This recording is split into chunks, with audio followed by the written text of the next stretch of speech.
All right, we're going to keep the show going. Welcome your next comic to the stage. Give it up for Ed Appleby.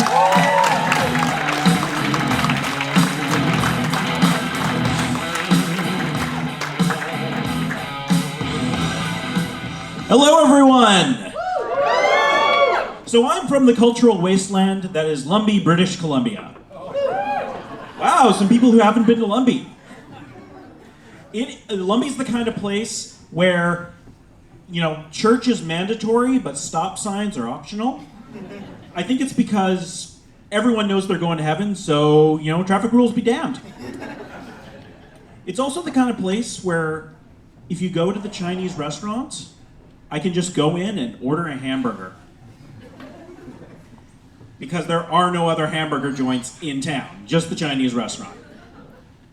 Lumbee's the kind of place where the gene pool only comes up to your ankles. When someone told me that, it's kind of acceptable to look for a date at your family reunion, I knew it was time to go. I was on the SkyTrain the other day, and I noticed there's a lot of ads for colleges on the SkyTrain, and it's almost like they know if I'm taking public transit, life might not be going so well. Come! Improve your education and your lot in life, or continue to ride in this steel tube full of freaks. I went back to college 3 times, and I mean, look at me now.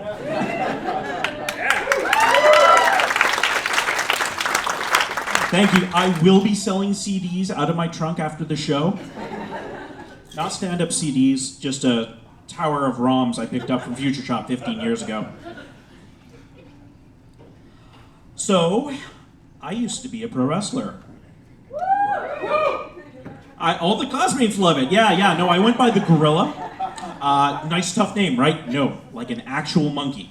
I would come out on all fours, naked except for a loincloth, the breeze blowing through my back hair, and I wouldn't talk. I would just be like,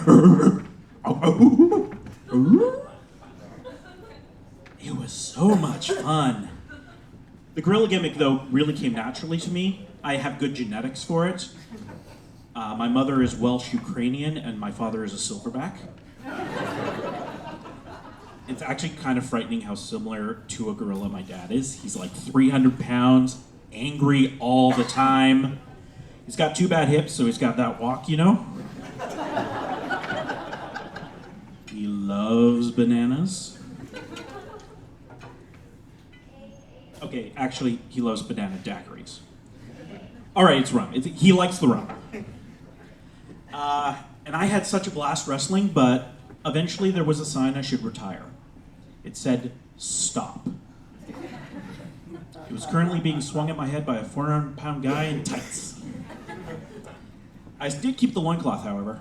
I like to wear it out to the park and jump out at joggers. Do you have any news from the outside world? I meet so many nice people that way. Mostly cops. So, my anniversary was last week. I have been married 9 years. I'm not going to tell any jokes about it because I want to make 10. Who had an alarm going? Were you timing me? Am I over time? Never mind. I was putting on some cargo pants the other day, and I realized cargo pants have got this monopoly on deep holes to put your shit in. Yeah, it's almost like this, let's say 1% of pants has all of the pockets, so there's none left for any of the women's fashion.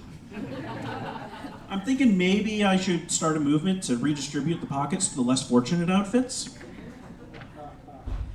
I love pot. Yeah, whoa, yeah, sure. Yeah. Cheap pops, I'm a wrestler. But I didn't start using it until I was in my 40s. I had a long torrid affair with sobriety and figured it was time to settle down with a nice addiction. I take pot specifically, I started taking it specifically to treat my depression.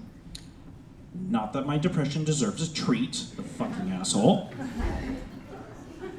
I do have some weird side effects though. sometimes when I get high, this change comes over me. It's like some bestial nature deep inside of me, and this great, massive urge to cook. It's like I'm some sort of were-chef. I'll prowl through the kitchen, I'll dig through the refrigerator, I'll grab the ingredients and assemble this gourmet monstrosity, like Dr. Frankenstein making a quiche. And the next thing, my friends are strewn about the apartment. Oh, it was so good. It's like an Epicurean crime scene. Shit, I made myself hungry. Does anyone know a good Chinese place? I could totally go for a burger. Thank you, good night.